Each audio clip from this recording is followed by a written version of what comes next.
Good morning. Welcome to Module 10, Introduction to Acoustic Phonetics.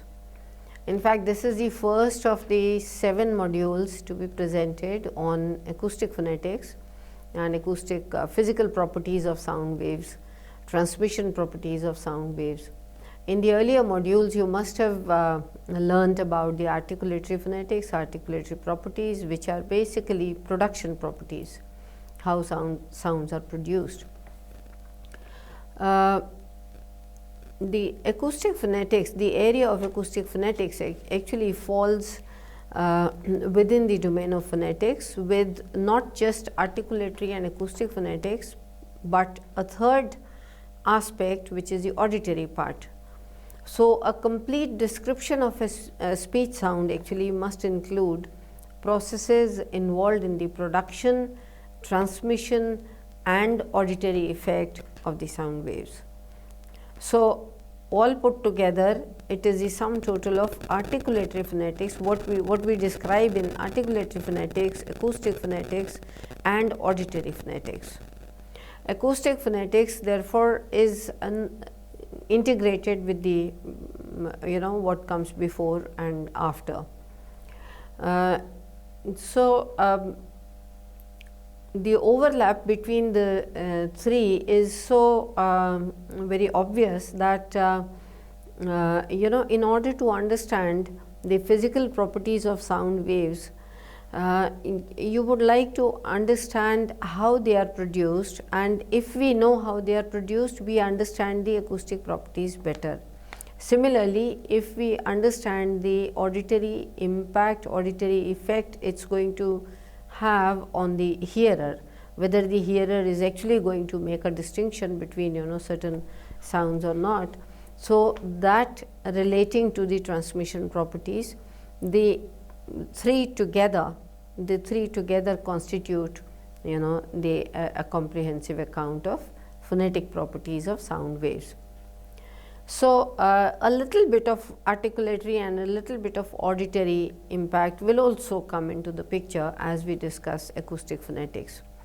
For the present unit, since this is an introductory unit, we would like to focus on a sound wave and the most important properties of sound waves, which are time, amplitude and frequency, and then distinctions like basic distinctions like simple and complex waves, periodic and aperiodic waves, and what we perceive as musical versus non-musical sound waves. And then in the later half of this unit, we will talk about what is a spectrum and what is meant by a spectral representation of a sound wave, and then followed by the spectrographic representation of a sound wave, what is meant by a spectrogram. And then to end the unit, I would also like to mention how speech sounds are discussed in the entire scenario, because we talk about the source and filter mechanism in the production of as acoustic theory of speech production, and therefore how these units are organized, that will be the last bit of this unit. A simple sine wave, as you can see on the screen before you, there are two pictures on the slide. One is a simple sine wave, which shows the x axis taking care of the time, y axis showing the amplitude or the maximum deviation or deflection from the position of rest, and then one complete cycle makes the wavelength, and the number of cycles per second is calculated as the frequency of the vibration of the sound wave.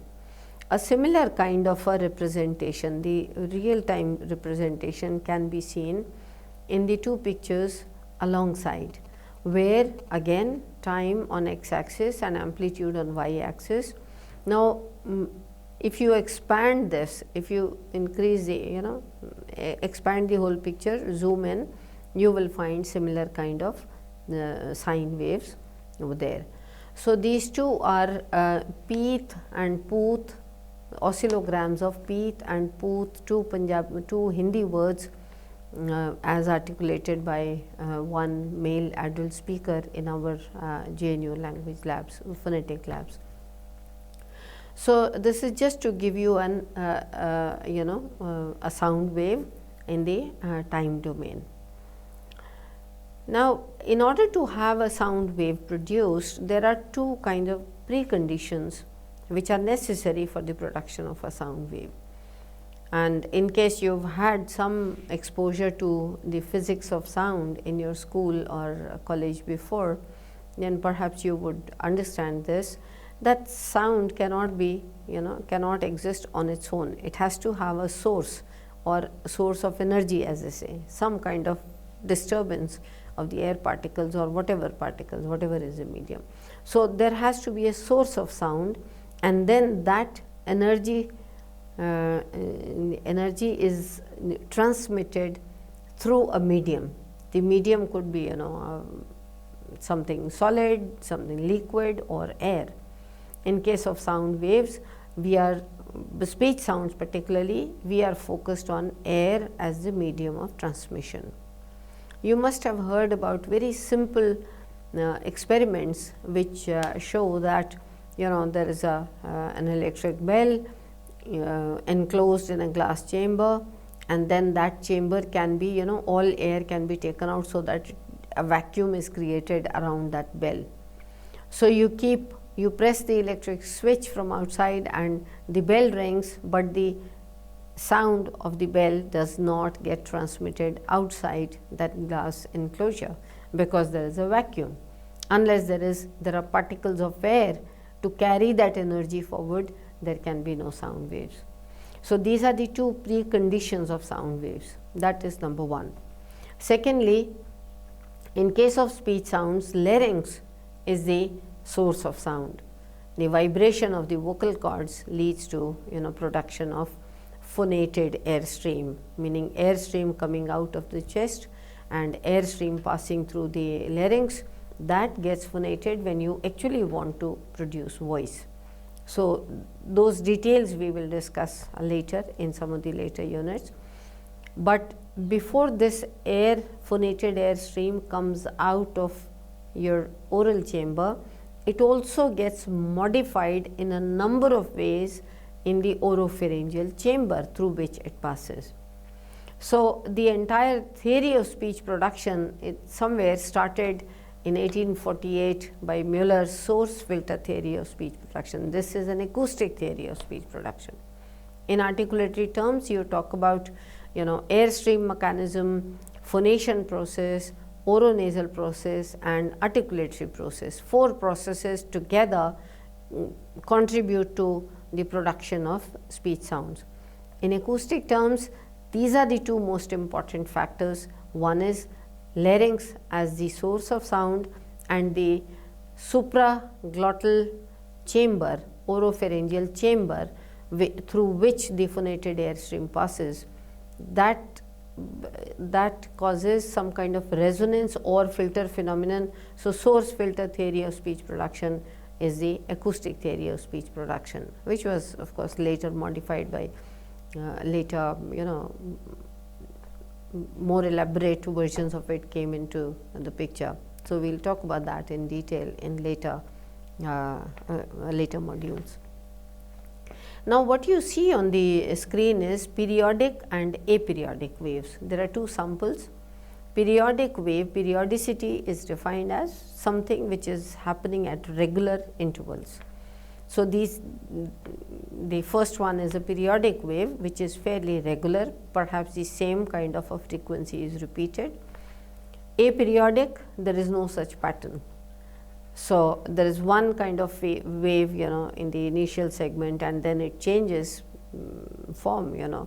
So, the number of cycles, the frequencies are very, very different in the different components of this different segments of this particular wave. So, periodic and aperiodic waves look like this in the time domain. We move over to simple and complex waves. If there is a simple sine wave like we had depicted before, and now on the screen you see the first 3 waves. one perhaps 100 cycles per second, the second one 200 cycles per second, the third one is 300 cycles per second. So in the first wavelength that you see for the first wave, in the same cycle you see 3 cycles in the third one, which is 300 CPS. Now if such 3 waves combine together, the resultant wave can be seen in the picture at the bottom. This is a figure from Ladefoged 1962. The resultant wave, again, since the constituent waves are periodic and regular simple sine waves, so the resultant is also a periodic wave, and but the frequency of vibration of this particular resultant wave should be the highest common denominator of the 3 waves, which is 100 in this case, 100 CPS in this case. Now coming to the simple or complex waves, you know, what I have presented before you is the oscillograms. All these pictures that you have seen, the periodic, aperiodic, and earlier this oscillogram of a sound wave, they are all in the time domain, but but the auditory process is such, what we hear is, we hear frequencies, the constituent frequencies of a complex wave. So what are the constituent frequencies, and how much is the, you know, in relative terms, how much is the intensity of each one of those constituent frequencies? That is the most important fact for the ear to hear these sounds. So for hearing, for the auditory purposes, you know, from the point of view of audition, auditory reception of the sound waves, it's not so important to have time on the x-axis. For us, it is important to represent frequencies and their amplitudes. So we have something called a spectrum. A spectrum gives you a representation of a sound wave. For example, what you see on the screen is frequencies on the x-axis and amplitude in relative terms of all the constituent frequencies. So what you see here is a number of lines, which means a large number of frequencies are actually constituents of this particular tone, this particular complex wave which is being produced. In this case, it is fairly regular, so perhaps it is the vocal cord vibration, and therefore, you know, the vocal cords vibrate at frequency x, then there are harmonics, they are whole number multiples, so a very regular pattern can be seen. So x is followed by 2x, 3x, 4x, 5x, which means whole number multiples of the first frequency. So it's a fairly regular pattern. There are certain peaks in between, which shows some kind of resonance must have taken place. So these are the details we would like to know about vowel sounds, vowel production in another module. But for a spectrum, you need to have frequency on x-axis and amplitude on y-axis. Now that leaves us the third parameter. So is there a way we could include all the 3 parameters if need be, time, frequency and amplitude, and have a complete representation? For that we will need a spectrogram. What you see on the screen are 2 Hindi words, Peeth and Pooth, pronounced by a male speaker in the JNU Phonetics labs. So this is a spectrographic representation where time is taken care of on the x-axis, frequencies are marked on the y-axis, and the lightness or the darkness of lines shows the intensity or the amplitude or the intensity of the sound waves. And these 2 dark bands, two columns showing dark bands of resonant frequencies, 2 columns represent those 2 vowel sounds, E and U, as pronounced in Peeth and Pooth. This particular spectrogram has a lot of noise, as you can see in the background grayish matter, spread all over. But normally in a soundproof recording room, this would not happen.